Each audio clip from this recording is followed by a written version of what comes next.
Hi, welcome to Dogman Teepee Hunting. If you're listening to this, it'll be on the Interdimensional Voyagers podcast. Where did I put it? Oh, put it somewhere. Aha. Not amateur at all. Not amateur at all. I hope you had a good week. Thank you for joining us on this rather hot Friday. It's not the best, I know, but quite sticky. And even more sticky for me because I've got in the padded room, the window shut. Yeah, I said because kids are playing football and other stuff outside. So it's like kind of don't really want it. Pass me the ball over here. I don't want any of that. So I thought, I'll just keep it as it is, really. Sort of like a bit stuffy, but at least it's okay. Let me take this banner off. I just want to show you my t-shirt. It actually came this evening. Okay. Yep. Quite like that one. Quite like that design. So all available on the shop. Yeah. So if you trot along after this, to have a look on the YouTube shop, then yeah, you can find them all there. Yeah, they're quite nice ones. They're not the usual kind of iron-on ones. They're the sort of in the material ones. They're quite nice. Anyway, it's enough of the plug. Got some guests on this week, so it's not just me jabbering away like a absolute nut job on about like kind of one specific subject. I've got a guy who had on before. I've got Mr. Ian Wood. He's a brilliant investigator, very dedicated. I've been out with him and known him for a while now, and just damn nice chap, really nice chap. So quite pleased to have him on, really pleased. And we should have another guy joining us as well, American guy that I interviewed just recently as well. So his name is Scott, and he'll be on shortly. But with the time difference and stuff, I think I've sent him a link, so he should get it, and then he'll be on. But in the meantime, I shall bring up Ian, if Ian is ready. Hello, Ian. Hi, how are you? Oh, good. Yeah, not too bad. Yeah, not too bad at all, really. Yeah, just I put up a trail cam, or I collected the trail cam because I was having trouble with my trail cams, Ian.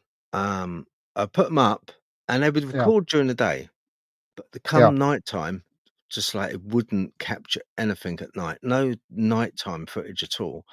It's uh, a Pro Guard, or yeah, got Pro Guard A3S trail cam. Um, okay, Nice one, really clear yeah, shot. Sounds a bit iffy, but I think sound's always a bit tinny with those things. Um, but yeah, and I yeah, was like kind of having real terrible trouble and I could not get it work. Then I collected it today. It has been in this particular forest where I've been before. yeah, Um, and I thought, well, it's hot weather. Uh, Looking at the Ordnance Survey maps, there's only one small or large pond at the top of this hill, and there's a forest all the way around. And the next watering hole, if you like, is about 2.5 miles away. So I thought I'm going to set up the camera on the hill yeah, where this watering hole is. And guess what? It caught nighttime footage. I was so excited before the show. I was like, look, having a quick look through, and it caught yeah. nighttime footage. I was like, couldn't believe it. I was like, yes, go. Yeah, so I was quite pleased about that. Have you ever had trail cams acting up at night? No, no, I don't use them simply because specifically what we go looking for, um, these creatures can smell or see them, and they're very good at avoiding them, going Mm, around them, or manipulating them, or damaging them, destroying them. But that's not to say that 2 or 3 times I have found trail cameras in some woods. I found two at Nooney once. One was right opposite a nest, where the top of a tree had been snapped and shoved upside down into another one, Yeah. where there were some cubs, and somebody had put a dog bowl Uh, underneath it. But normally, I know if they say if you use some sort of coloured filament paper like blue or green, that can affect their eyesight picking up these cameras. mm, So mm, I don't know if that's true or not, but yeah, maybe. But personally, I don't use trail cam. I just stick to my mobile phone. yeah. I have tried a digital camera, um, but nothing. I got Okay. nothing. So Yeah. It's tricky, isn't it? I chose this one that I haven't used them before. I've been like you, yeah, Ian. I've just like kind of gone out with camera and with the camera phone mostly, and that's been it. But I thought, well, I'll get a trail cam, see what it's like. mm, And I was looking around, and this one has got what they call like a black light. You know that usually when the LEDs come on at night and you can see them from a distance, the red, you can see a red yeah, kind of glow. It's like kind of this one's got like what they call black light. yeah, yeah, Okay, so it's kind of like it still gives you the night vision, but it doesn't show up at all. No red at all. It's like kind yeah, of quite cool. So hopefully, I'm hopeful. Um, but I want to go camping at that wood. Really, that's what I want to do. mm, I want to sort of do a bit of a stealth camp. It's difficult because it's what it is. It's private land either side, and then you've got this choke point in the middle.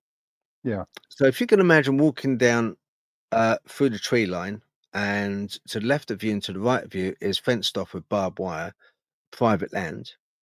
yeah, I've asked dog walkers, and dog walkers have said, well, no, the people that bought it is a company, yeah, and they've just bought it years and years ago to leave it, just to leave it, go back to nature. And I thought to myself, that's a bit odd. And it's proper. There's when you see a forest and you kind of like because of the layout of the forest, it's quite the tree line is not is I don't know. It's kind of like in lines, if you like. It's been yeah, planted, it's in lines, but it's now starting to get overgrown, and it's now starting to a lot of the brush is coming back, and it's now interplaced with a lot of other smaller young sapling trees coming up. So it's mm, slowly really getting, but it's a hell of a dense forest still. It's just left be totally. mm, Um, yeah, so I'm hoping that is on private land. So I can't camp on it, but I can in this choke point in the middle. I can camp. I found a couple of places that I can camp there. And it's quite good because it's really high up as well, so you get a yeah, good night sky, view of the night sky. So I'm quite interested in sort of like aliens and UFOs and seeing yeah, lights in the sky. So it's an ideal place really to go and just camp out. It's a shame you don't live any nearer to us because if you lived nearer, then I'd say, look, let's go. I know you would. I know you'd come. You yeah, know, but yeah. So that's one place I'd like to definitely get my teeth into, as it were. How's yeah. it been lately? Um, I- well, I've been up to May Lane a couple of times, and there's one that's just starting to stick his nose out from under the brush. It's very quick, so I have to get a video capture him doing it. But at the moment, it's very quiet up there. All the birds are singing, and everyone's feeling free to roam. The pheasants and everything else. It's quite noisy up there. So I don't know if they've moved on or they're doing something else. But there's one definitely up there. It's definitely got a long Mm, nose, long snout. But I'll send you the picture, the still I got later. Okay. But Yeah. he's got a big black wet nose right on the end. So Mm. um, I'm planning to take 5 days off middle of July to get out and about, because the way my job is at the moment, um, I don't really get much time to go out. When I took a break between jobs, I was out and about quite a lot. But since going back to work, obviously, I'm just sort of like, shall I go Saturday or Sunday? One of the nice places I like going is a place called Bruin, which is quite a nice, beautiful area. But say at the moment, I'm just starting to compile some more notes for my part 2 of a book I did a few years ago. Mm. And this time I want to try and explore some of the biomechanical aspects of them, as Okay. opposed to jumping out and scaring people and locations. I'm also trying to compile a pack map of the UK. Interesting. You Yeah. know, so obviously the most famous one, obviously, is Cannock Chase. There's Polkemmet Park in Scotland.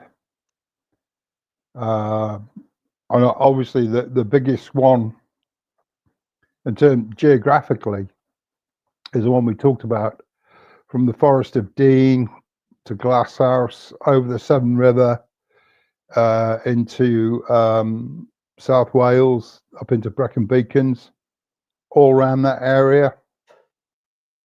Because I had a conversation with someone a few years back, and he'd already had 3 encounters with them.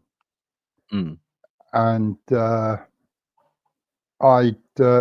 was explaining about on the right bank of the River Severn, and going into Gloucestershire, and he just came out and said, "Yeah, it's the same pack, all that area,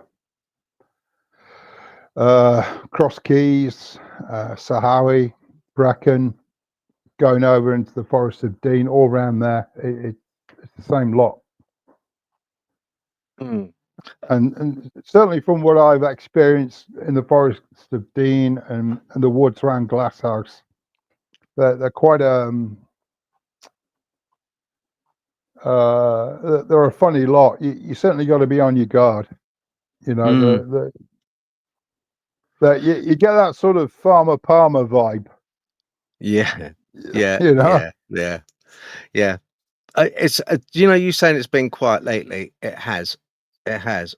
Mm, Usually I get a feeling, you do, don't you? You kind of like when you spend so much time out there looking for one specific thing, mm, you kind of like get, I don't know, I just get a feeling, but I feel that if they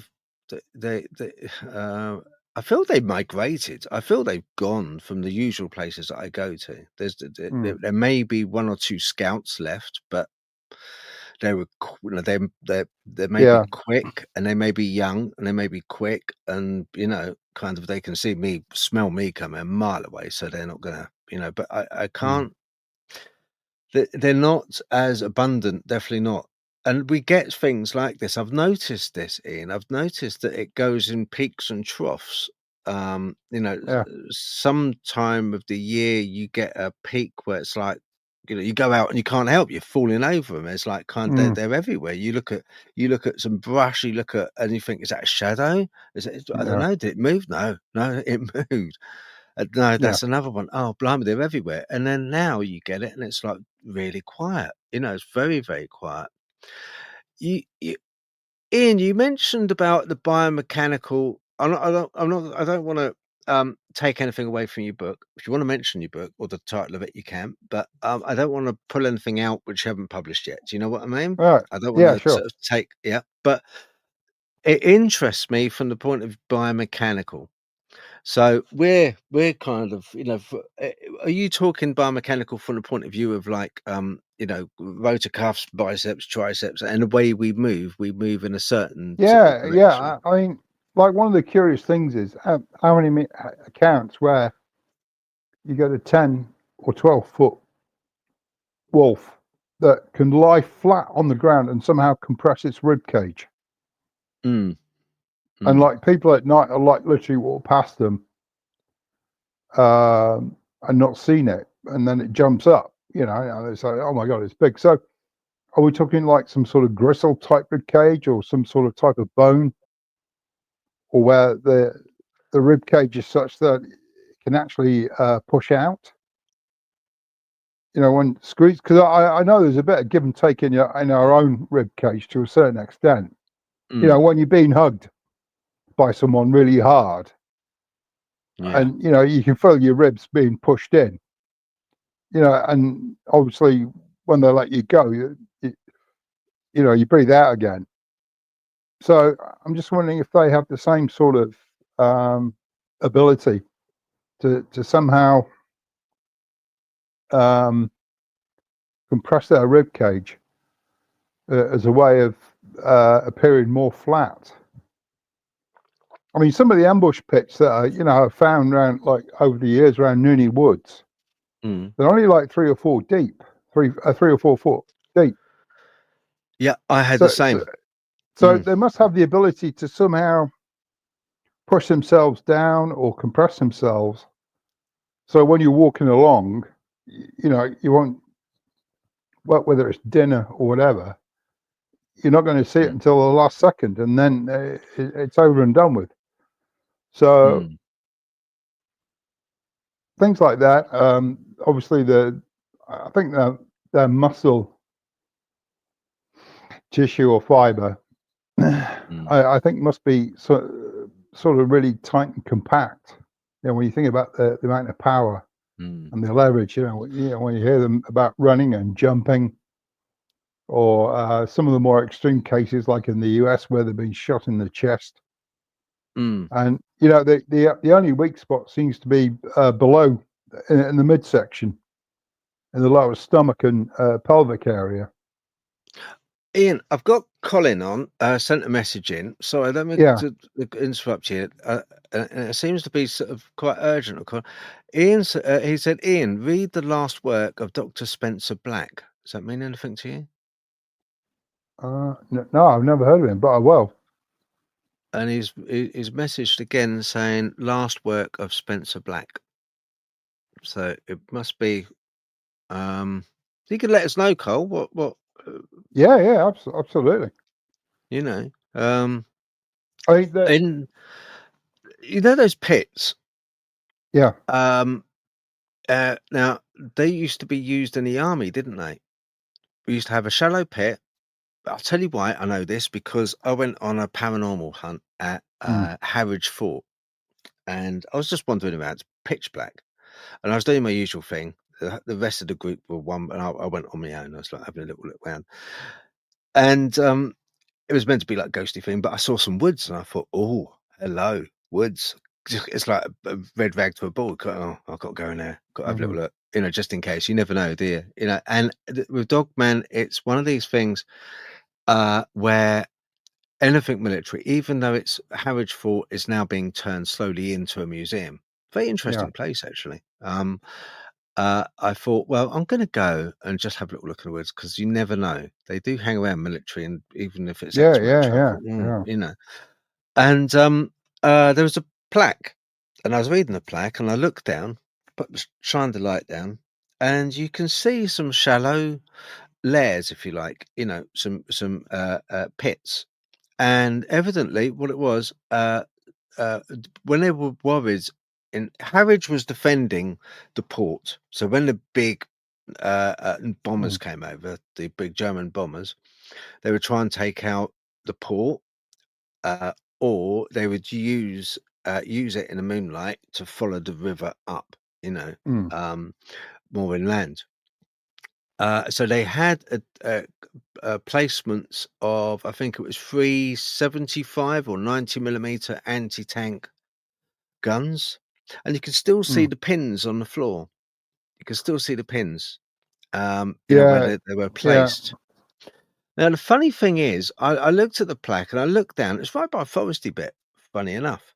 And on the plaque, it said that this was where 2 to 3 armed snipers used to go into these very shallow pits, have stuff put on top of them, and then if anything came up behind the actual emplacement, the gunnery and the tunnels where they put all the ammunition through, they would kind of see them because they were at a vantage point, and they Mm. would like kind of pop up and boom, boom, boom, get Yeah. it. Yeah. Um, That would be a sniper's nest, or if it was a standard slit trench, then it'd be only about 2 or 3 foot deep, yeah, which that's is right. which is only about which is basically as opposed to a proper what we call a stage 4 trench. Um, that's basically something you use only temporarily. Like Mm, we did in the Gulf. You dig you could only go down about 3 foot until you hit the chalk rock, but you build up an embankment and you got enough there for 2 or 3 guys to form a sort of temporary defensive position. mm. So yeah. It's only shallow. No, I know with Type 3 Dogman, the all singing, all dancing, proper soldier type. Mm. To get into a 2 foot, 2 foot, 3 foot, perhaps trench is going to take some doing. To fit his legs in, his torso, everything else. But these layers, I found them. I mean, we've discussed this, didn't we? We discussed Mm. this. I showed you video and photos. You went, blimey, O'Reilly, Phil. I've seen the exact same things. Mm. Where you've got a shallowish. I mean, I used to use my walking stick. When I poke my walking stick in, it would be basically 3/4 of my walking stick. Sometimes, so it's not particularly deep. But then it's all covered over with branches and then brush and leaves over the top. And you Yeah. think to yourself, well, okay, all right. If people want to say that TP structures and the X's and everything else are made by people, then what on earth, what the hell are these things? Why are these things made by people? These layers? It makes no Yeah. sense at all. No, I've only ever seen one example where the remains of overhead camouflage, where they'd use branches, thin branches, like a lattice work, and covered it with leaves. And Mm, I've only ever seen that once, but the rest are just about 7-8 foot in length and about 2-3 foot deep.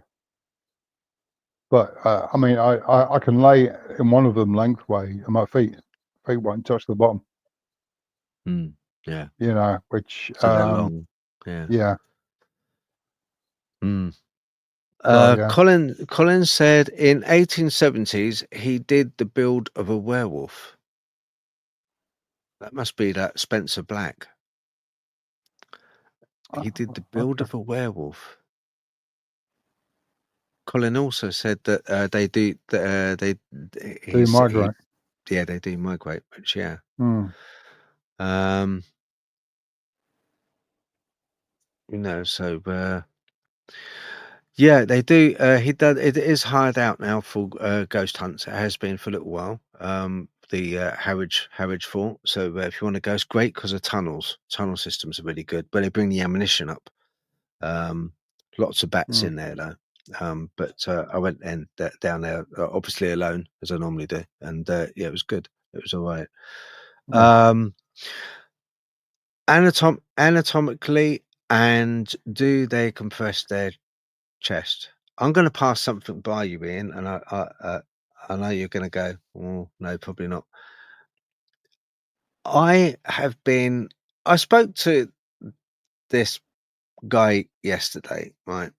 Scott Varden, his Yeah. name is, and he was talking. He's had a lot to do, predominantly with aliens, UFOs, and such and so forth. I was chatting with him, and he said that he's in. They communicates with them. He's been taken up. And I asked him about towards the end of the interview. Oh, what about Dogman? And kind of. And we booked a part 2. He was meant to come on the show. I haven't seen him come up on the show. I'll check it in a bit to see if he does. If he Okay. comes up. But I was wondering, do you, I get a feeling because I get I get spoken to on occasions when it's in places where it's dangerous or it wants me to move. It will talk to me in a deep robotic voice. I've said the same thing, but I can't unhear it. What I've heard. So I'm just verbatim repeating it. What I'm saying, I've heard it, and it sounds robotic. Do you think there's any chance that these things could be robotic? What, aliens No, or Dogman. Do no, you think that? no, no, no. For me, they're they're a flesh and blood creature that I think probably had the same origins as the wild man, or the Sabe people. Mm, Um, mm, based on, if we take Bigfoot, okay, we'll use Bigfoot for argument's sake. I mean, from what we know now from their DNA, that that there is a human mother, but the male is of unknown origin. So, uh, and from what I read last year, and listening to at least 2 videos, they're starting to break down the male DNA, and that is a hodgepodge of bear and God knows what. So some some entity, probably from above, came down, um, and probably whether you call the Anapu or the Anuki, the Sumerian creation myths, and they talk about a slave population because they got mm. fed up themselves digging for gold, and they were tinkering around with different life forms until they came up with the first man, Adam. But I believe that that the Sabe people, or Bigfoot, were part of that experimentation, and I think the wolf people are probably of the same origin. And from what we know from Bigfoot DNA, they've been around about maybe 35,000 years. Um, I've got to stop you uh, there. I've got to stop you there. From Bigfoot, what Bigfoot DNA? Bigfoot, Sabe people, Velvusa, Yowie, whatever. I mean, to me, they're all the same, even though there's different variations of them. But they all have different names. But it's one of the same thing. Like Because with the water. I was thinking to myself, well, take for instance with the UFOs. Now they make they're meant to go through in excess. We can do about 9 Gs without passing out. But any more than that, and that's it. We're done. Yeah. We're kind of like we're in a blender. But these things can do phenomenal maneuvers. We know this. Mm. Instantaneous speed, and it begs the question: do they have to be living, breathing organisms? What about if they are robotic? And that then brings another question up. And the Yeah. question that I want to bring up is with you, Ian, and Yeah. people at home. Um, if they are robotic, and say the government are hiding because there's a reason for them to. There's either two things. Either they don't genuinely know what they're dealing with, Mm. like they don't genuinely know how to Yeah. handle Dogman or Bigfoot. Just say that they know that Bigfoot and Dogman exist. Just say Yeah. they know. How what is stopping them from letting people know? What is stopping them from letting people know about the aliens in the shape of lights in the sky, craft, because so many people see it, and it's almost like it's um I'm not sure if it's because people's cameras on their phones are getting better and we're getting more footage, and it's not just a case that it's amplifying and it's getting busier in the skies. It may be that Mm. people are more aware and they're more Yeah. able to photograph and video stuff. But nevertheless, there's craft that does some really beyond human maneuvers, and does some really weird crap. We have the Bigfoot sightings, we have Dogman sightings, which Mm. bona fide people see. So if the government know, what is the reason? What would the reason be? Put yourself in their position. What would the reason be that you wouldn't want to tell the people? And that brings up the Margaret Thatcher bit, doesn't it? Don't tell the people about Rendlesham Forest. But Well, why would that be? she. Sorry, Phil, but she did say it was a real event. Hmm. You know. Yeah. So. Yeah. So. Hmm. Keith said, "Hi, Keith. Not all the same. Janu and Tracon are different. Tracon were brought to Earth to mine. Right. Yeah. Okay. So, with Janu, they're like Bigfoot. Yeah, they're wild man, woodwows, Mm. same type of thing. But they have uh, another breed of. Correct me if I'm wrong, Keith, on this, but there's the Tracon which were brought down. The Tracon we sometimes call the lizard people, or the people Mm. that live underground. Yeah. And they originally used to work for the Janu, or the Bigfoot, the wild man, the woodwows. They worked for them mining.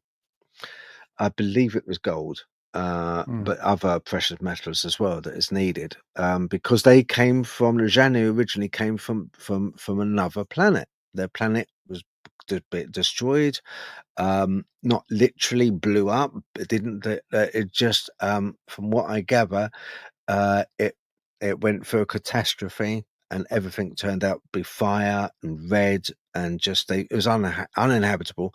So it's told Janu to us, Bigfoot, Woodwows, blah, blah, came here through a portal and then set up on this earth, and that's why they're protecting it, this earth. But they're not indigenous to this Mm. earth; they are from somewhere else, which once again brings up the fact of no one's right, no one's wrong. I can't say that it's wrong. I can't say it's right. It's just one of these Mm. things that is put out there, and you've got to take it on the chin. Oh, all right then. A bit like me saying taking it on the chin. In a way, you have to, from the point of view of perhaps what they're worried about is the type of communication that people have had in the past with, for a start, with aliens, has been almost autonomous. The the type of interaction, the way they've acted, has been robotic. It's been Men in Black are often called not quite right, not quite Mm. human. They're like kind of very pale. They're very almost like as if they've dipped their face into wax and just like Mm. put this mask on. Um, Not just something very off about them, and the way they talk and the way they speak, their communication is not like uh, us. It's very what's the word? With us, we kind of, all right, mate, how you doing? You're all right. God, I had a Mm. hell of a week at work. I haven't believe it. What a week. It was awful, weird, awful. With them, they're kind of, they come to your Yeah. door. Are you Ian? Do you work at blah, blah, blah? And you Yeah. would make a joke. Oh, is this a wind up? And they'd be like, Yeah. silent. There would be that kind of autonomous thing. So there's two ways to go. If there is a case that these things are robots, then yes, of course, it's going to be something that they're going to hug and mug up to themselves. It's going to be something which, because we're not dealing with something which is breathing, needs food, needs water, it's something completely different. It's autonomous, and its way of thinking, presuming it's got AI, would be programmed. Who programs it? Don't know. That might be the scary part. Who programs it?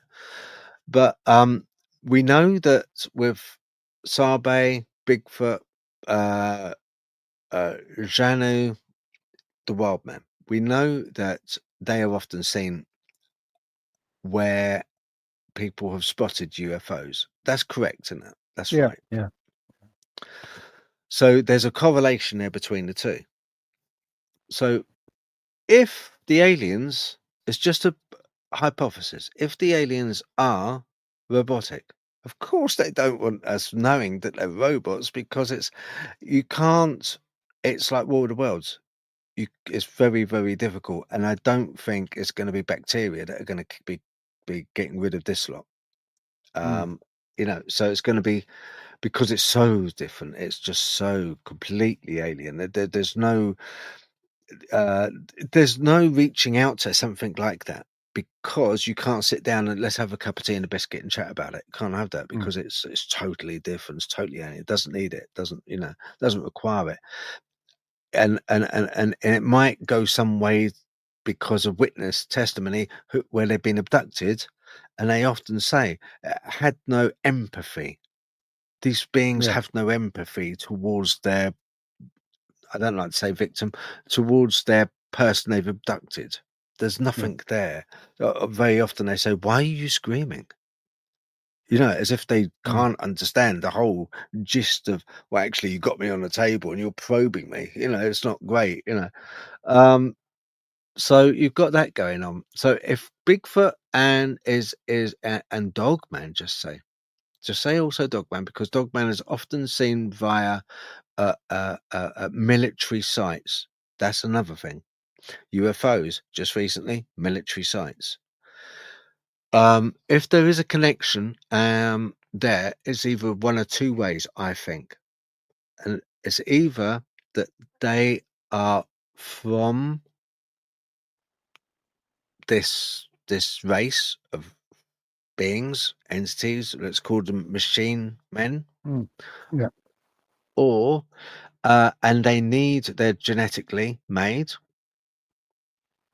by them, because they need something organic down there. They need something which can is not so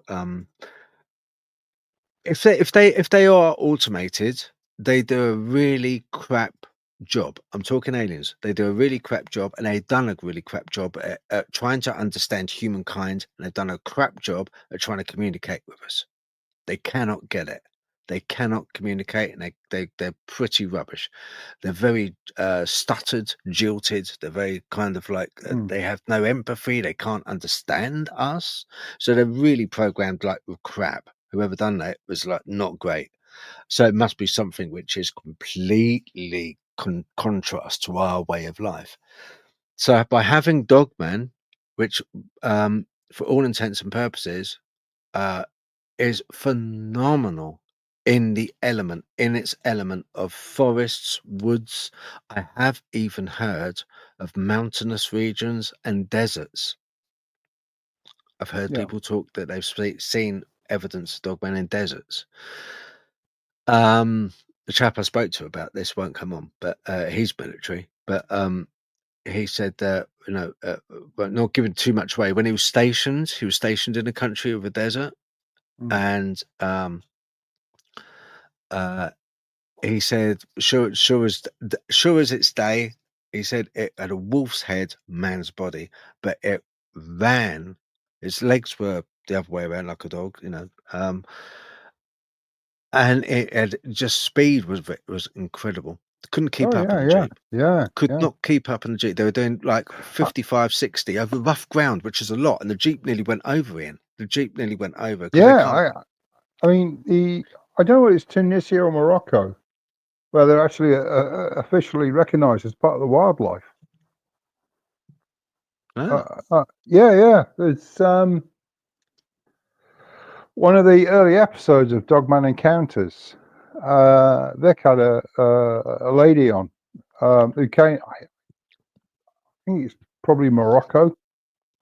Mm. It's in these first 100 episodes. One of those. And she said that they had a wildlife program documentary. It lasted an hour, done in the 1990s.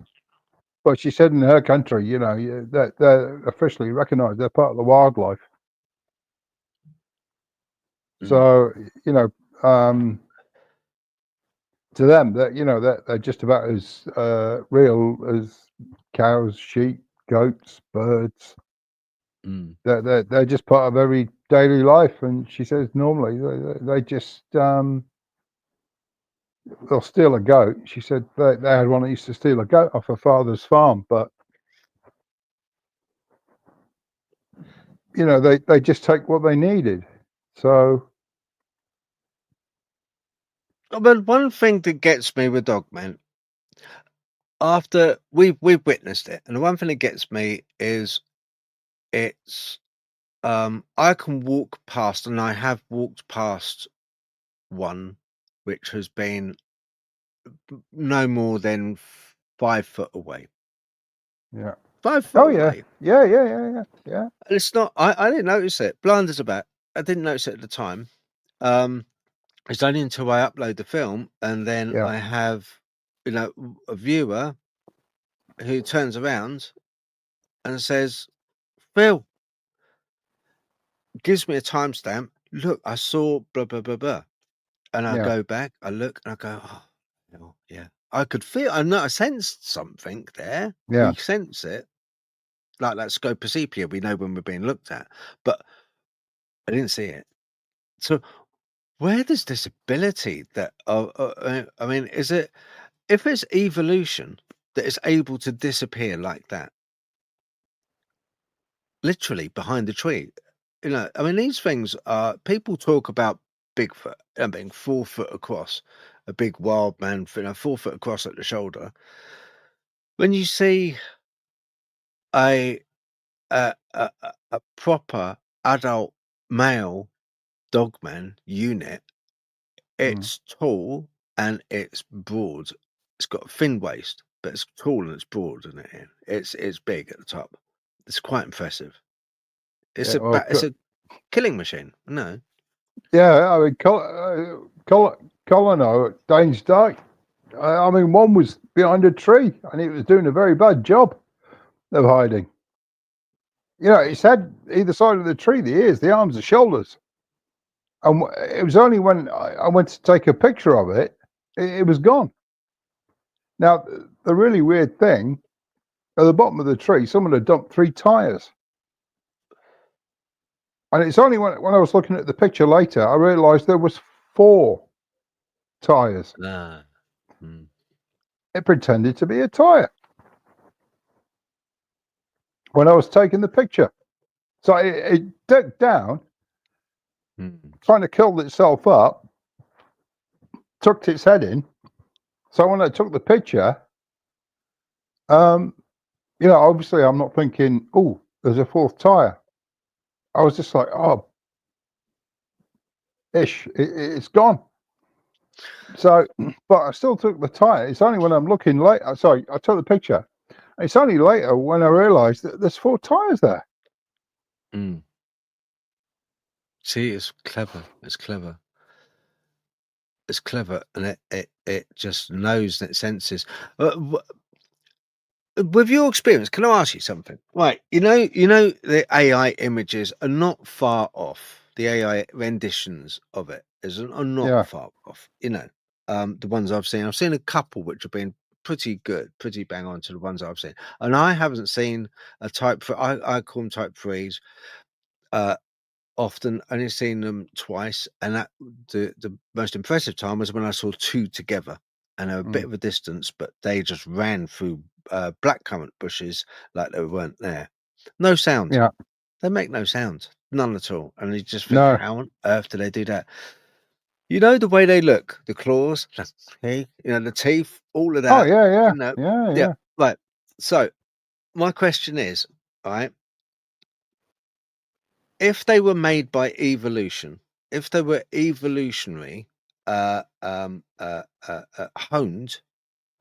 like a lot of animals are, either adapted for their environment, which adapts their body type and what they're able to do. If they're climbers, they're obviously going to be a lot bigger with the arms, and they're going to be more ectomorph types, and boom, boom, boom, boom, boom.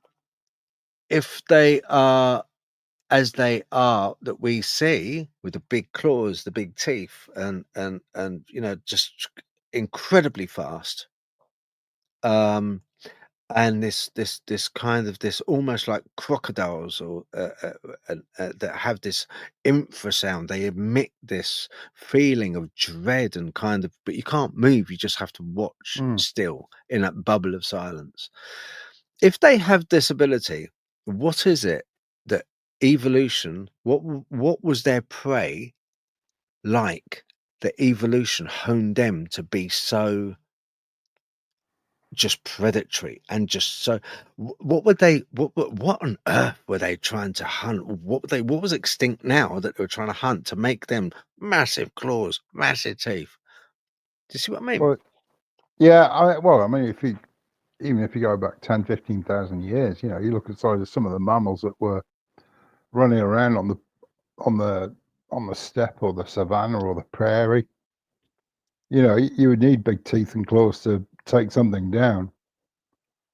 But Exactly. Yeah. I mean, even today, specifically, if you think about North America, Canada, you look at the size of some of these elk and moose, and then you got the bears on top of it. So if you wish to be like top of the tree, as the film says, you would need a particular set of skills Yeah. in order to adapt Yeah. and take on any newcomers that you might come across. I mean, besides some of their like telepathic abilities or the cloaking abilities. I mean, they can swim underwater. They can obviously accelerate at great speed and even maintain that speed over long distances. Their ability to, as I've experienced myself, somehow get inside a house without ripping a door off or smashing a window. Yep, I've got a lady in America, Tonya, and spoke to her a couple of times, and she moved into her place a few years back, lives by a cemetery, moved into her place, and if you're watching Tonya, hello, Tonya Ashton, name is lovely lady. Yeah. And she's got resident in the local area, a Bigfoot and a Dogman, and she said they both work together, and they very often end up in her house. She sees them in the kitchen, and she says it's like a shimmer. They're like an outline, a shimmer. But she said it Yeah. sounds as if I'm mad. I know how it sounds, but she said honestly, Phil. She said if you can imagine like the Predator, it's like that. It's like a shimmering. It's like Yeah. Many, like I say, for a long time I was going to Nooney Woods, and I saw the wild man up there or around there, going Streetly, 7 times. And like I said, I just, they're not my bread and butter. But the one time where I was actually probably 16, 17, probably 2018, having coffee and sandwiches, because sometimes I used to go out all morning and then into the mid-afternoon. But the one time when I was in Nooney Woods, I sat down having coffee and sandwiches, and about 300 meters off to my right, leaning on one knee, looking at me like the shimmering predator thing.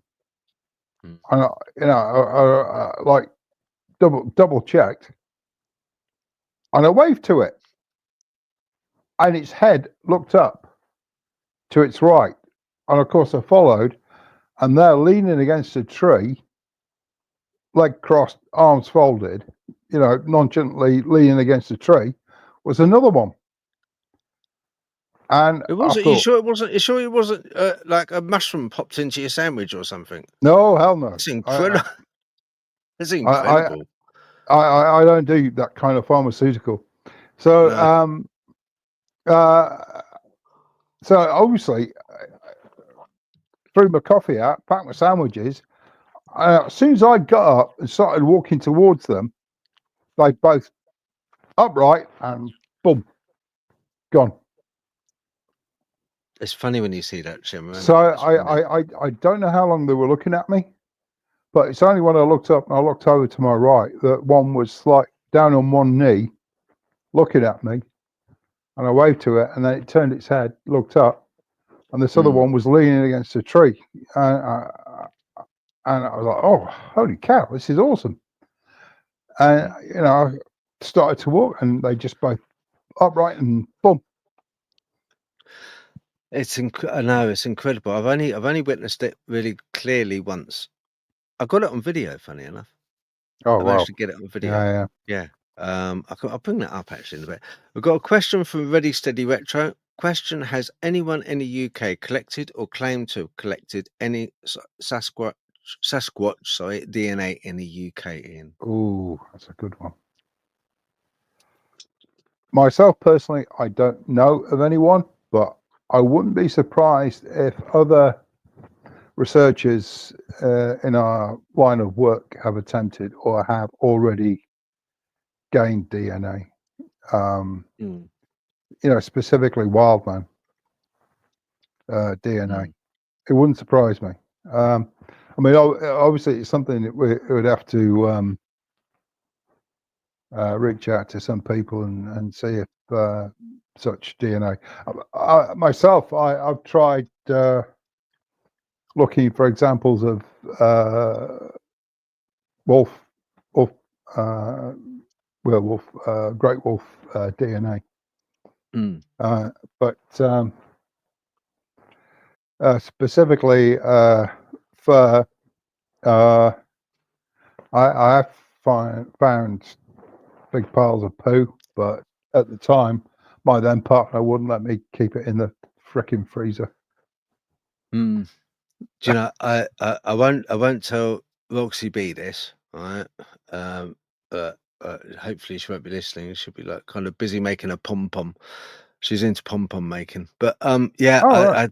I spoke to you about that. Yeah, pom poms. Yeah. I got for her birthday a pom pom maker. She's obsessed. Absolutely. I think it's turning into a bit of a issue, to be honest. But yeah, it's got pom pom earrings. And it's just like weird. But anyway, yeah, I saw that scat. I found scat and I videoed it. But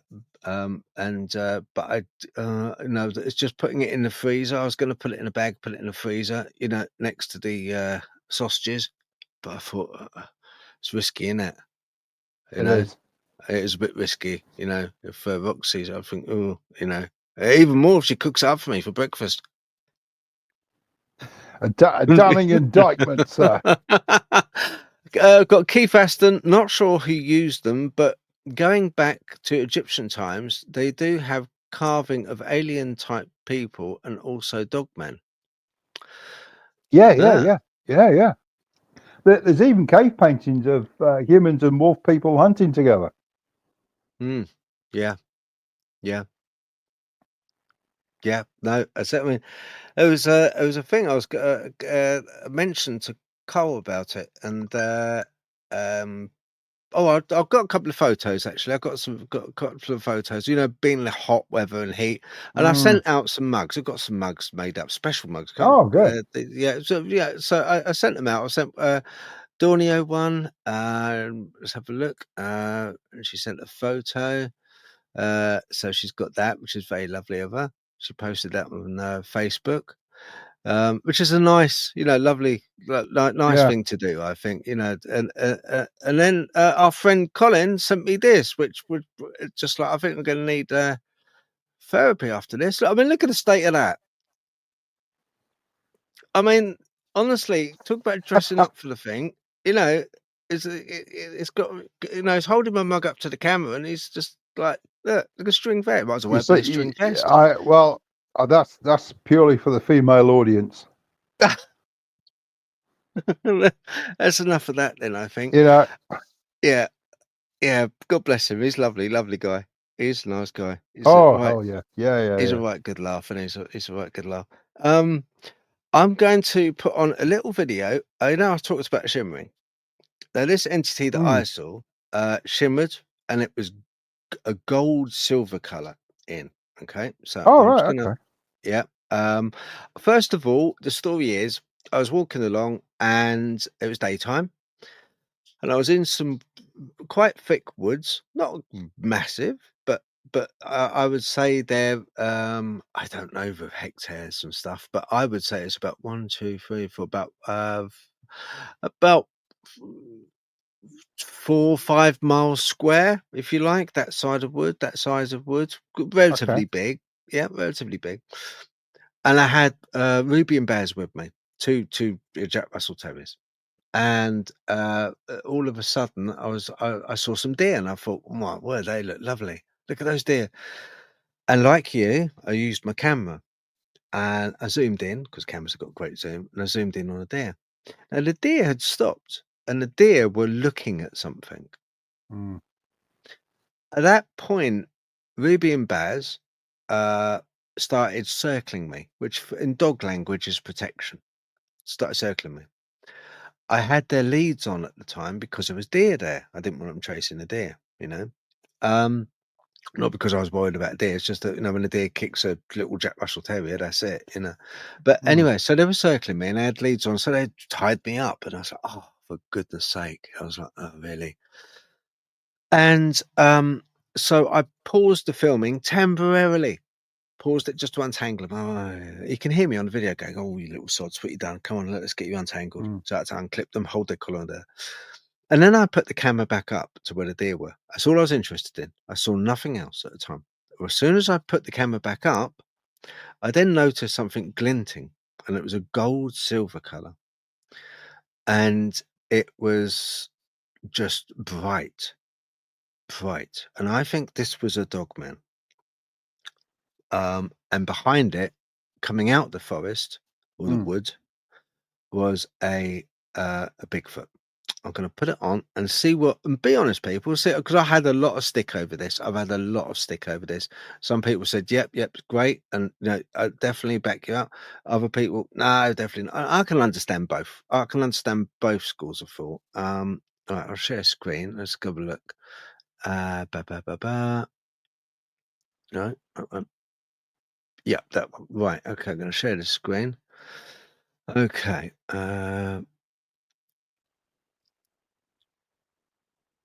Right, just 1 minute. I'm gonna get it a big page. Okay, there you go. Right. Okay. Right. View on StreamYard. Yes, it is working. That's good. Let me just alter the page size if I can. Right. Okay. So over here, I'll play it now. Play it a couple times so you can.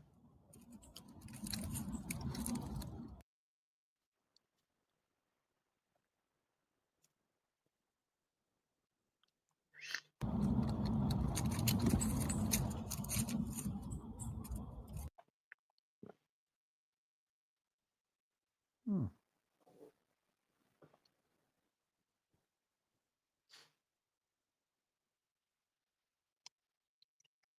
Oh yeah.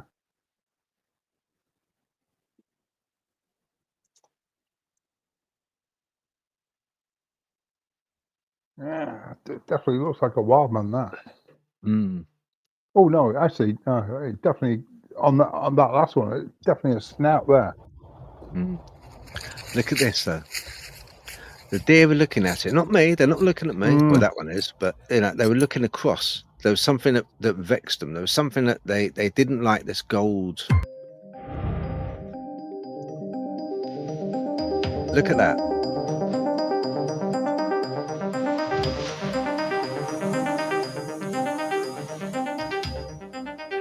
Mm.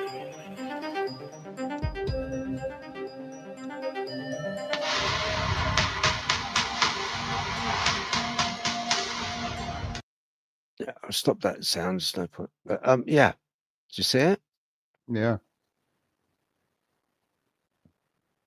it looks like So one of those, like a 4 foot statue, one of those Anunnaki type, yeah, sort of. yeah. Yeah, It's something that wasn't there before. And then it kind of like just appeared, and it was like this gold shimmer. It doesn't do it justice on film, but it was very, very bright, very gold, and just like kind of shining. And it was like there. A lot of people said, "Oh, it's a bush fill. It's no, a tree stump." I said, "No, it's not a tree stump. It's not a tree no, stump. That's too no. gold coloured." But it's funny that you had that entity coming out of the wood behind it towards it as well. So the deer were looking at the gold thing, and that forest creature. I would probably say, I don't know, it was big, it was wide coming out there, coming Yeah, out. hell of a chest Um, on it. yeah, Yeah. hell of a chest on it. But that was coming towards the gold entity as well. But it was shimmering. It was a shimmering gold. Mm. I think Dogman, because I can see ears on it. When I looked and closer, I can see no Yeah, close up. in the last still, you can definitely see the snout and the teeth. Yeah, and that was that's about the only time I've seen the shimmer. Mm. No, but Well, dogs knew. yeah. Well, the say the shimmering. I mean, to me, it was like that Predator shimmering. You know, out of Mm, the first Predator movie, and these things were about sort of 7, 8 foot tall, both of them mm, at the time. But I do I do have maybe 2 or 3 pictures of a wild man in Nooney Woods when they were wrecking a tree. It was about 6 o'clock Saturday morning, and because I found it, June, July, August. If you go up like early in the morning on a weekend, you certainly where I used to go, you'd always get something. And like I say, I was walking about half a mile into the wood, and there's hell of a noise. It was like they had a wrecking ball in there, and they were just destroying the place.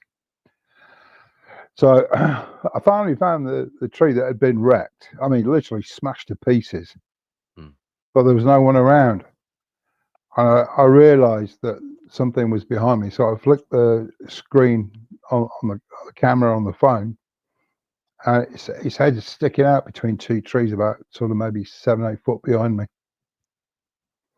You mm. know, it had a conical head, but Yeah. there must have been about 2 or 3 of them because this tree was a huge thing. Mm. Yeah, Yeah. over it's smashed in the middle. I So know we spoke briefly about this before, but like with Tonya Ashton, she said that they both work together. Do they work together, Ian? I've heard examples of, but from my own personal experience, Mm.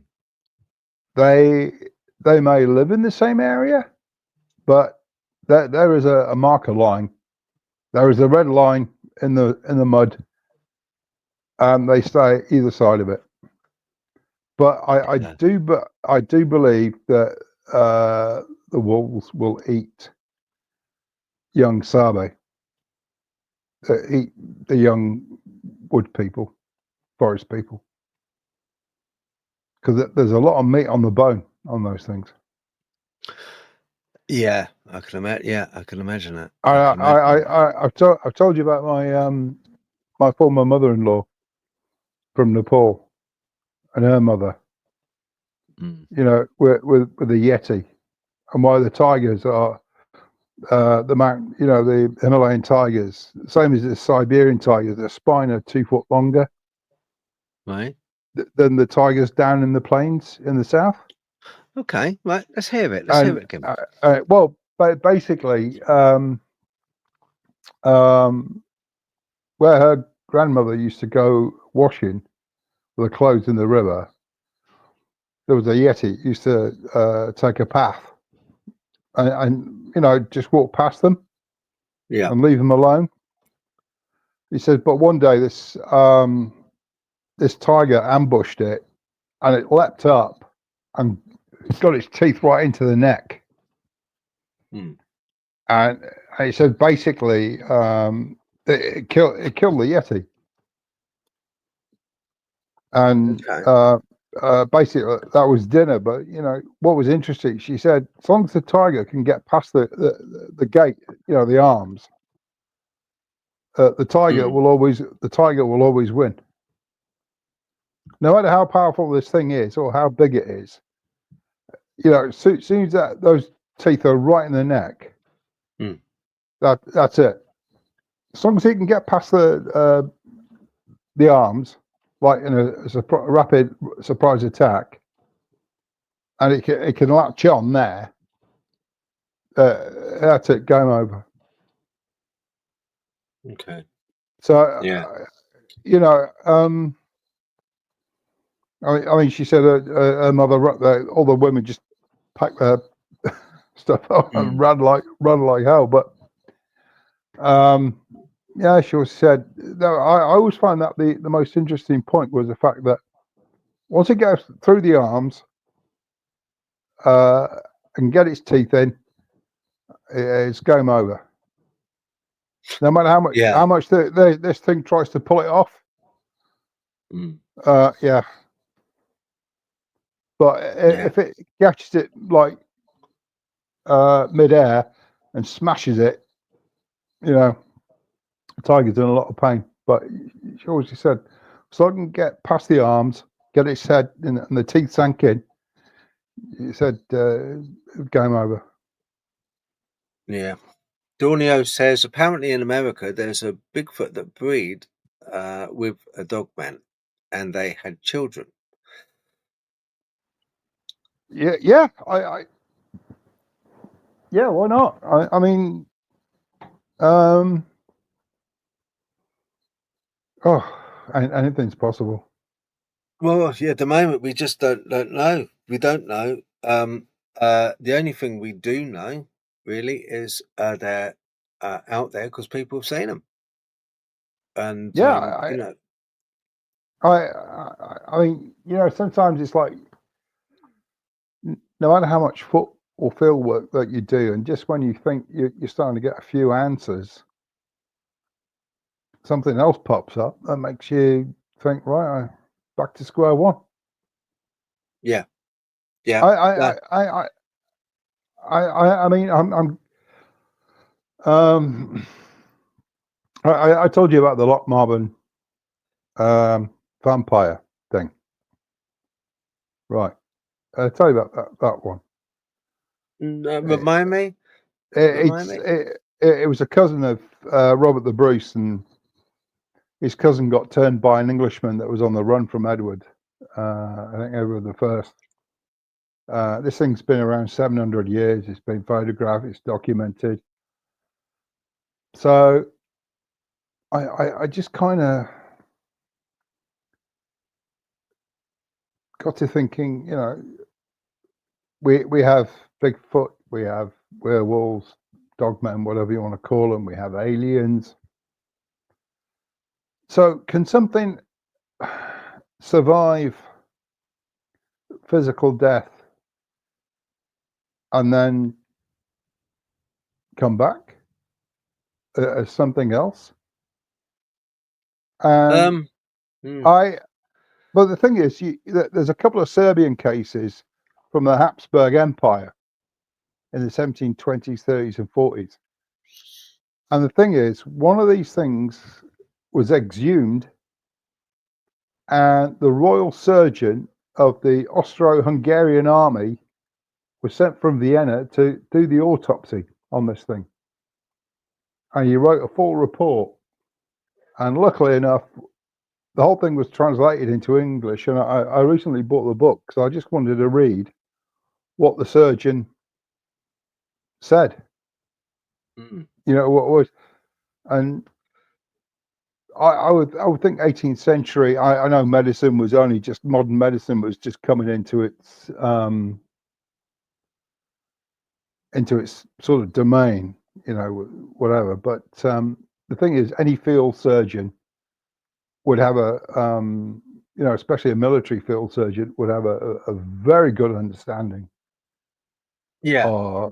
of viscera, internal organs, blood flow, wounds. So I think all of this mythology does stem from a thread of truth. I do honestly think it does. And I mm, think we always have lived in a um, you know, a bit of a unreal world. I think it was Arthur C. Clarke that once said famously that uh, he said that if specifically with Alien, but he mm. said it's borderline magic. He said, Yeah, yeah, yeah, yeah. you know, we can construe it as being magic. It's so um, you know, just bizarre. It's bizarre some of the stuff that happens. But yeah, the vampire thing. I did look on Facebook. I'm just trying to get it up now. Here we go. Right, this I spotted on Facebook. I'll get this up. Hold on, Ian. Very interesting. This one. We'll get this up. Hang on. Let's have a look. Uh, share. But right. Okay. Let's have a look. See if it's. Yep. Right. Okay. Um. So right. Vampires. This is by Hugh Williams. Yeah. Wrote this. I shared it onto my page. Vampires once infested the borderlands of Wales, according to the 12th century courtier Walter Map. Yes, in probably the earliest written story concerning anything resembling a vampire, Map recounted the true story of the greatest marvel that I know. A Norman knight named William of Loudon approached the Bishop of Hereford one day with a real problem.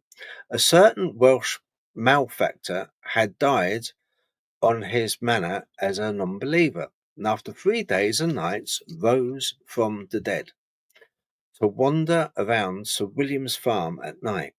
The undead man summoned each tenant to come forth from their home, calling them by their name. Then they grow ill and die within 3 days, and only a few now survive.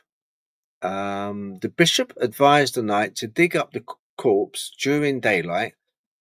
I won't say that, but basically, uh, uh, um, with its throat, something with its throat, then drench the whole grave in holy water. This was done, but the revenant kept Mm, coming back until one night it summoned Sir William himself, calling his name 3 times. Grabbing his sword, the knight rushed out to confront the thing, chasing it to its grave. There he sliced off its head completely. From that hour ceased the persecution from this ghastly wanderer. However, the matter of this thing we know of, its causes we are ignorant of. map recorded another instance of this plague. We're calling it a plague is interesting. Yeah, In the yeah. same general area between Hereford and Brecon, where a mob of peasants chased the revenant and surrounded it in an orchard before forcing it to the grave and burying it with a large cross weighing it down. The same practice of calling a victim out by name was employed by Richard Matheson in his apocalyptic vampire novella I Am Legend. So it's kind of you saying it's in our very own DNA, in our folklore, very, Mm, very close to home, very close to home. yeah. I remember going to Highgate Cemetery. I went there. I don't know the Ah, video. Highgate, yeah, yeah, yeah. And people that I spoke to, they were working. There was one lovely lady. A lot of them were volunteers, and they'd go around pick up bits of litter, and they got the high vis and everything, but they do things like that. They keep Highgate Cemetery in good nick. A lot of these very old cemeteries, yeah, there's yeah, portions of them which are kind of like left to nature and they get overgrown, which is a shame when you see the graves all overgrown and oh, pardon me, almost forgotten. I'll have to edit that out. I can't slide. But anyway, yeah, and it's all overgrown. But Highgate is very nice.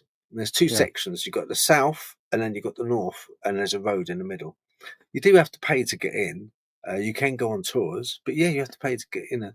Um, because it is quite famous. But I was talking to one lovely lady there, and I said, "Oh, I heard about the vampire with and the people coming with the. This is only in the 1970s, in the yeah, yeah, yeah, yeah. 1970s. It was on the Basically, news. yes, Yeah, yes.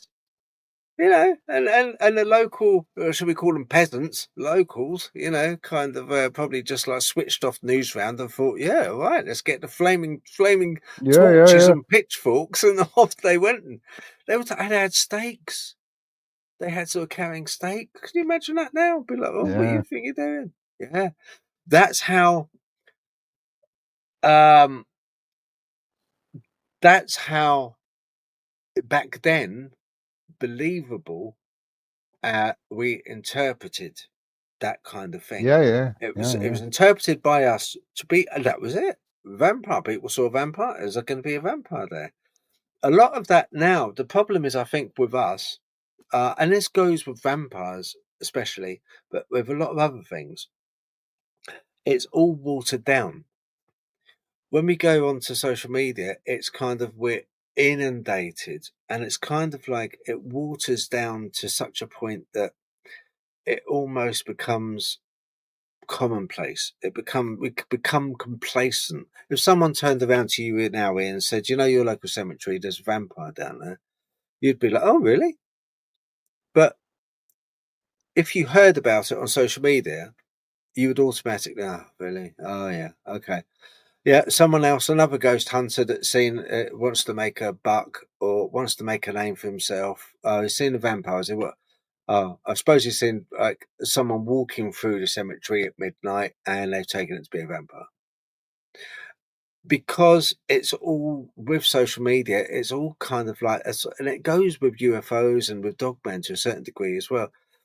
It's kind of it's so prevalent and it's so in our face all the while. Whereas mm, in the 70s, we never had it. A lot of it, they probably found out word of mouth. They're probably yeah, on a yeah, garden fence. That's how they found out about it. I mean, obviously it was on the news as well, but yeah, that's how they kind of like, oh God, did you see the news on news rounds? Yeah, yeah, Highgate. Yeah, flipping vampire. No way. Yeah. yeah, And yeah, like, yeah, and that was it, wasn't it? Now it's kind of like yeah, we've got so much content. The content doesn't mean very much because there's so much content. yeah, It's watered. It just doesn't do it. And that's why really I think with Dogman, I think it's probably slightly different because we are on the fringes. Dogman is not as well known as Jano, Bigfoot, Woodwose, Sabe. It's not as prevalent as that. Bigfoot, it's not, everyone's. as I like to probably think, it's not fashionable. Mm.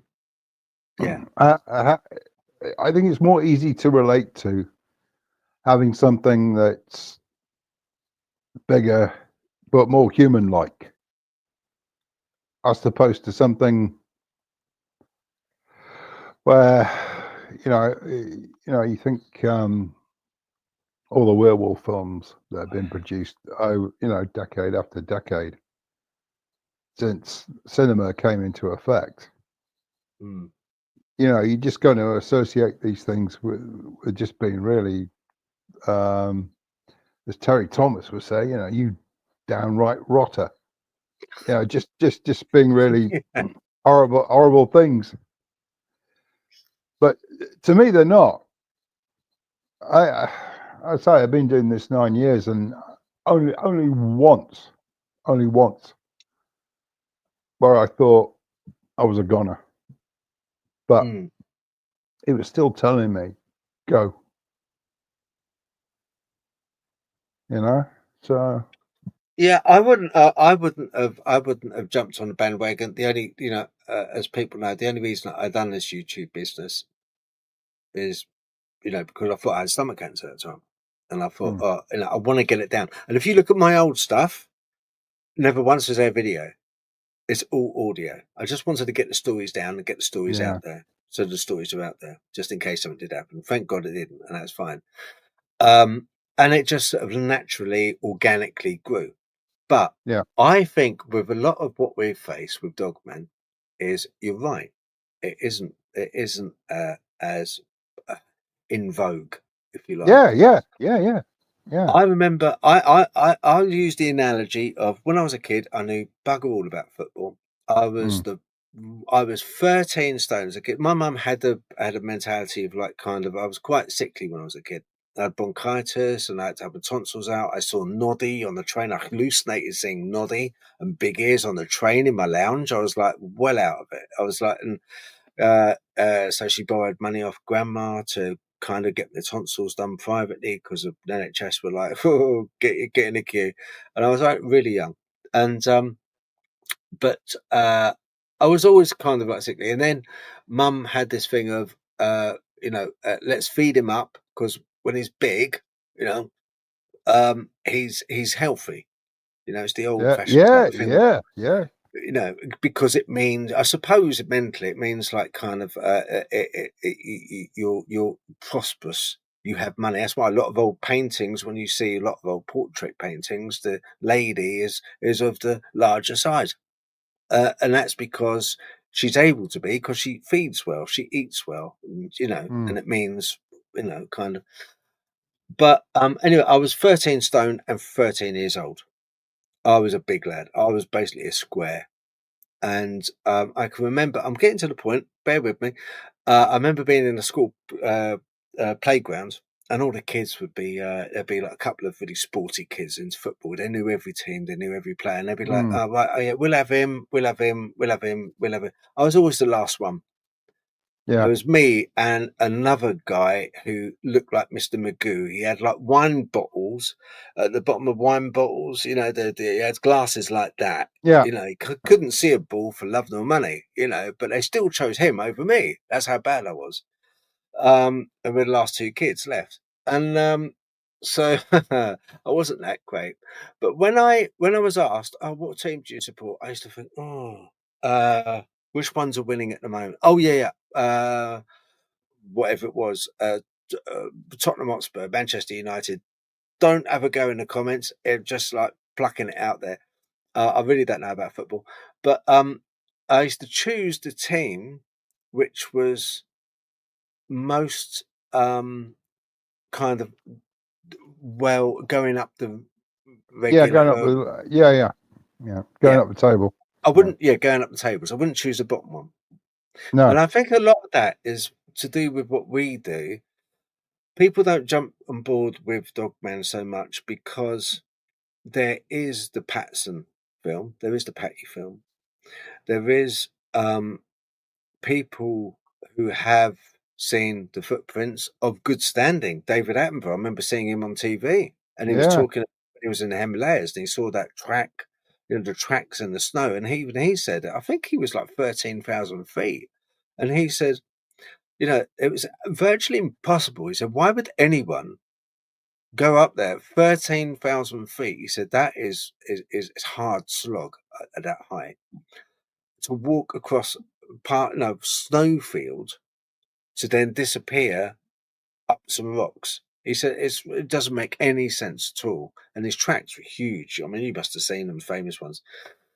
But because we have all of this highbrow, or almost not highbrow, but we have this high in our face content, which kind of like is bona fide content in a way, because the Patty film, is a source of contention, but it's pretty convincing. It is pretty convincing. And for us with Dogman, we're constantly trying. A lot of our American brothers are trying, but we don't seem to get the results. Definitely not the prints. I mean, there's one guy in America that's a friend of mine, Noxium, I think his name is. I'm sorry, mate, if you're watching this and they got your name wrong. I did do an interview with him, and he takes a lot of tracks and Dogman tracks. And he's got that thin heel and wider, the wider part the toes are, and it goes into a very thin heel, very convincing tracks. But it's not as kind of accepted. We're on the fringe of the cryptid world when it comes to that, very much so. It's a shame, I think. Yeah, it is. It is, yeah. Keith said David Farrant saw a grey shape in the cemetery. He saw it through the fence. Oh, right, that must be at the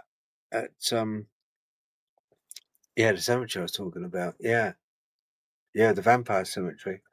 And I saw and heard and videoed a Dogman creature, which I would want to put as Dogman type 1, which is a quadrupedal type, at Camberwell Cemetery. And that was quite a thing when I saw that. And that's when I got the voice as well, another voice. That's Phil Beware. Always robotic, Ian. Always robotic. Always explain things correctly. I'm here to please. Like a firing squad, I aim to please. But so it's fascinating, but it's a shame that it doesn't get the same coverage. I think Dogman should. Don't you think? Yeah, absolutely, absolutely. But I say, really, the I mean, if Patterson and Gimlin had filmed a werewolf walking across that riverbed that day back in the 60s, it'd be werewolf, great wolf, Dogman, and maybe maybe Bigfoot would be a fringe subject. I mean, apparently the first film, because I think Patterson Gimlin was 1966, but there's a guy, I think Daniel Ford, filmed one in 63. But the thing is, it's not the right in your face, clear as day, like the Patterson Gimlin film. Right. But I think it's Daniel Ford, but the film in 63, you can see it, this big, huge, hairy man-like creature walking in between the trees. You can see it, but it's not, and you get the side and then the back as it's walking away, but it's not the OMG like the 66 film. No. So No, that's the thing, isn't it? That's the thing. We haven't. I think because of personally, I think why it is because when you look at its body structure, it is a big beast. This Sabe, this wild man, is a big beast, and I've once again, I'm not sure if it's evolution. I'm not sure quite what it was evolved to prey on. But it does look like a huge wild man that you often see in English churches above the door as you enter. You often see them holding a club. And the reason Yeah. they put those on the churches is because, which you think to yourself, hang on a minute, it's a Christian church. Why has you got pagan, Yeah. pagan kind of, why is that? Why? And evidently, a lot of times they used to do that because they so feared it. It had such a reputation, this woodwoes with a club, that was protection for the church. Now, how about that? A Yeah. Christian church, believing in Christ, has that, a pagan. We once went to see some friends of my ex-partner. We got invited for a Saturday evening, and then I mean, they were very Church of England every Sunday. The village they lived in near Pangbourne had a church that went back to Saxon times. Mm. And one day she goes, "Oh, I'll show you the church because we're renovating inside because the old plaster's fallen off, you know." Mm. And we walked inside. It was a magnificent building, but where the plaster had fallen off, you could see where the original artwork was, and you could see an outline of the god Sununos on the inside of this church. The deer antlered man. Yes, Yeah, yes. Serenus, or yeah, yeah, Serenus, the horned god of the woods. Yeah, yeah, yeah. yeah, yeah. Inside a Christian Saxon church. Mm. And I Yeah, said, "Are you going to protect that?" And she goes, "No, we're going to plaster it back up." I said, "Well, yeah, you got to get pictures of that." yeah. But It's strange, I, isn't it? It's like it kind of doesn't really. There's a symbiotic kind of, if you like, mixing up of religions almost when it comes to yeah, um, using these pagan deities as protection when you would imagine that the and I'm it, Christian. I believe in the word of Christ because it's helped me out it's before now. it's like they were never ever truly converted. Yeah, yeah, exactly. And when we I talk mean, about I say the it's best example of that is the Egyptian Coptic Church, because you can actually mark the date. I think it's 391 AD in August, mm, where the official religion Amun Ra yeah, ends, and then the next day in the same temple, the Coptic Church is born. yeah, Yeah, yeah, on the Nile island of Elephantine, mm, and suddenly, basically, um, the cult of Amun Ra is now the cult of Christ. But yeah, with a nod and a wink to the layman, they think we're adoring Christ, but we're still adoring Amun Ra.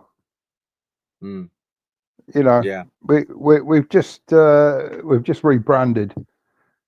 You know, Yeah, in a way, I think I mean, I believe in Christ. I am Christian, but I do think I do see an awful lot of bleed over on with other religions, which you can't really account for. It's like there's been like the famous Younger Dryas, the Great Flood, written mm, about in many religions, and you think, hang on a minute, ye- it must have yeah, happened.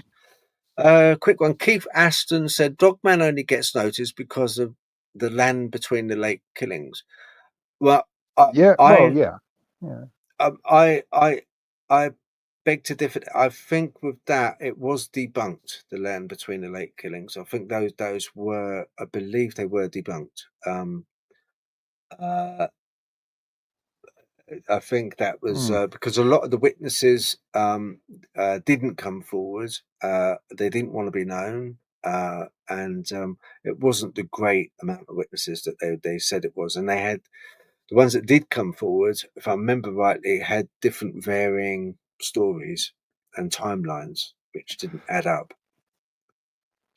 Yeah. I'll tell you what. I'll my battery's just gone down to 15%, and my phone's going to die on me anytime Okay, mate, soon. no worries. You take care. Thank you for coming It on. is. Just a quick one. I wanted to say, about us and Dogman, right? You Yeah. can take it to be Little Red Riding Hood, because that dated Yes. Yeah. Yeah. 1697. Yeah, Yeah. 1697. What big teeth you have. Yeah. What big teeth you have, and when you think about it, you think, oh. And the Yeah. thing is that it was written by this guy called Charles Perrault, Perrault, published in Right. 1697. Right. And and variation across Europe of Little Red Riding Hood.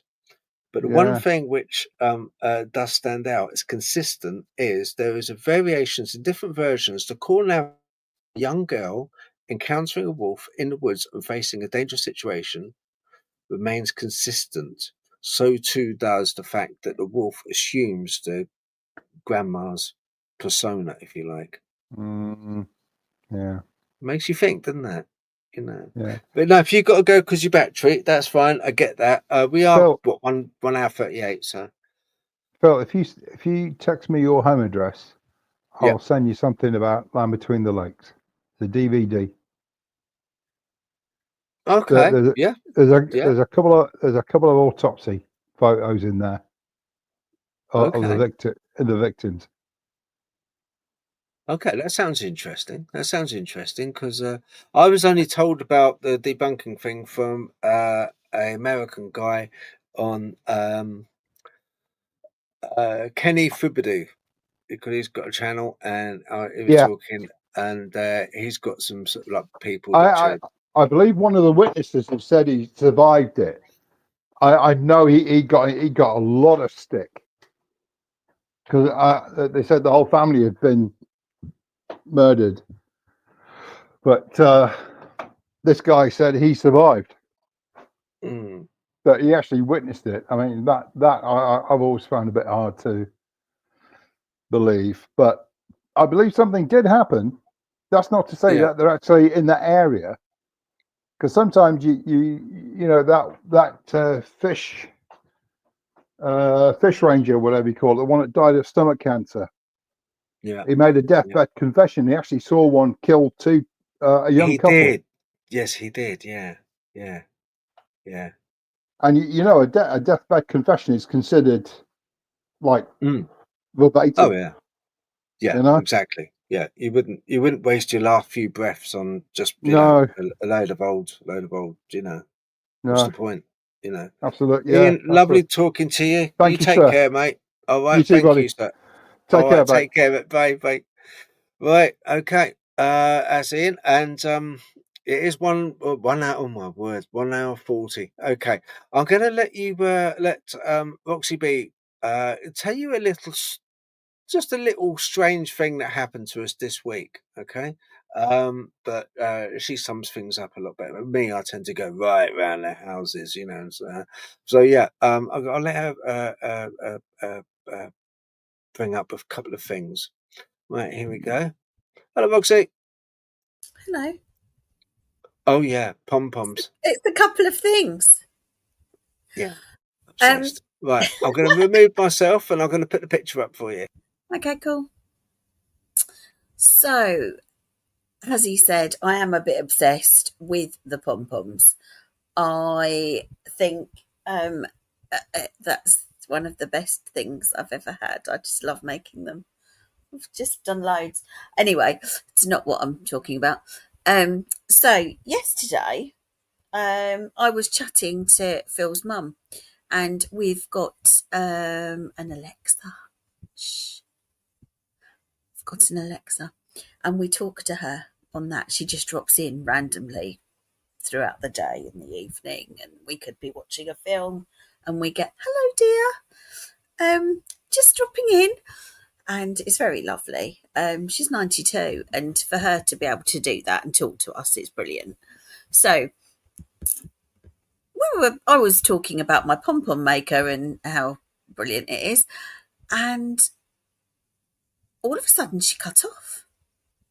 And if I don't know if you can see on screen what that says, but basically I that can is just quickly, just to help out, because I know it's a yeah, small screen. yeah, What very it tiny. said to us, this is what it said to us. It said, this call will be on background, attributable to a senior administration official.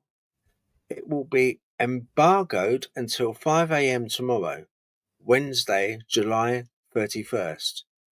That's kind of like messed up, isn't it? You know, it's like kind of Very, for a start, it's like the date is absolutely till tomorrow, 5 a.m., Wednesday, July 31st, where you got your yeah, dates wrong for a start, but yeah. embargoed as well.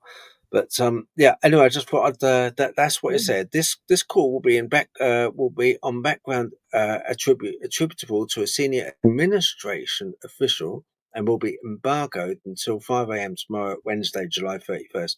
Right, okay, I'll let you carry on. But yeah, just No, weird. I don't that know was if anyone it. else has had Alexa. And we couldn't get back on, could we? He's gone. He's left me. We couldn't get back on for quite a while. It was, you know, quite awful. But then, yeah, suddenly there she was. But earlier, Phil had been talking to someone that he's going to be putting out an interview he did, and the interview he had to keep stopping and Oh, yeah. starting, didn't you? Yeah, I did. So sorry. Yeah, I interviewed this guy yesterday, American guy. It's a good interview, really good. I thought because I talked to my sort of chief UFO person, which is Chris Meacham, and he was part of CE5 group. He's got his own group now, and you know, CE5. They've had a lot of good things happen, you know, with the meditation and the come on down, and you know they've had a lot of light interaction and flashings, and you know they've got by asking they've had a result. So I'm not going to say I'm against it. It's just something I haven't tried. But anyway, and I mentioned about him to this guy that I was going to interview. And I'll get the name up, full name. He was meant to come on, Scott Varden, onto this show as a live, but a full interview I'm going to be dropping. It's on members at the moment, but it's going to be dropping at midnight. And he's American. He's ex-forces. He's retired, ex-forces. Bless his heart. He's a lovely guy. He's getting on a bit, but he was part of the military police. Then he was seconded into a secret section of this kind of intelligence branch where they were dealing with UFOs and aliens and stuff. And I was asking him these questions, and he was just because I spoke to Chris, and Chris, you know, told me, Chris Meacham said, "Oh, you're going to interview him?" I was like, "Yeah, I'm going to interview Scott." And he said, "Oh my word!" And Chris automatically had seen a couple of previous videos with him, and they weren't great interviews that he had before. I'm not dissing the guy doing the interviews, but it was basically, "Hi Scott, how you doing?" Wind him up and then let him roll. And the interviewer kind of just like let him roll and didn't interject, didn't question anything. And that's not a good interview. That's kind of like reading from a script. You need to sort of break things up, get people back on track, and you need to ask questions which you would want asked. You would want me to ask to find out, well, you know, what position did you hold within government? Who did you report to? All of these questions. And so I was there to do that. And the more I was talking to him, do you know what? The more I really did believe him. And I kind of haven't spoken to Chris Meacham yet about him, but I will do. I don't. I don't think. I even said to him, I said, "Look, a lot of people are going to think you're bonkers, lunatic." I was quite honest with him. I said, yeah. He said, "Yeah, I know. They probably will, Phil, but." He said, "I'm old. What have I got to lose?" He says, "You know, it happens, and I don't care anymore whether they believe me or not." I just want to get the account out there so it will help other people, hopefully, and some of the stuff he was saying was just incredible, really, really incredible. And so I've got to talk to Chris. Chris, if you're watching, have a word with me about it, because honestly, I got a totally different sort of interview to what I've seen on TV previously with Scott. But yeah, it's going to be drop-ins on members at the moment, but then it'll be dropping at midnight 28th today. Midnight 28th. Yeah, that'll be the workout right. So I'll be dropping midnight. Check it out if you can. I'll put a link in on the description. Really good video. Right, okay. That's the promotional thing done. But it is worth it. Honestly, I'm not saying it for promotion. It really is worth it. It's one of my better interviews. I get a lot which are kind of like not that great because it's and then others you get little gems. And sometimes, and I take this one yesterday to be a little gem. I went into it thinking, oh well, Chris thinks he's a bit of a job, and I thought, oh, but no, really nice guy, very coherent. Is totally complimentous, and he was on the ball for his age. He was still on the ball. So yeah, take my hat off to him. Really nice guy as well. So yeah, check it out. Midnight. I'll put a description in the post here anyway. Scott Varden. But yeah, check it out. All right. Thanks, Rock. Sorry. No, I that is basically what happened. So I've got nothing else to say on that matter. And if Phil's finished rambling on, are we just about done for tonight, are we? Yep, we're done. We're done. Thank you, everyone. I appreciate you watching. Thank you for putting up with me whittling on. I've also got a new shirt. If I can just manoeuvre myself. Here we go. You see that there? Oh, like and subscribe. Yeah, that's got So you can see the ruby howling. Yeah. So yeah, I like it. Nice colour as well. I like the t-shirt colour. I got black. Yes, I thought that goes nice with that design, doesn't it? But there's a couple of new designs out there. There's another one, and I'll be looking at the ranges when I get 5 minutes away from my pom poms, which is no, they don't take very long at all. Actually, Dawn, I can do them quite quick now. I've got the hang. It took a little while to get used to it, but yeah, I love them. No, Dawn's just asked me, so I was just replying. Anyway, so people, like and subscribe as well if you don't mind. It really helps the channel. And most of all, if you just press the like button, I'll tell you what that does. It boots up the channel and it shows us that we're bringing content that you like. And if we're not, be honest, put it in the comments. Say, Phil, load of old rubbish. Why can't you talk about blah blah? Or why can't you not talk?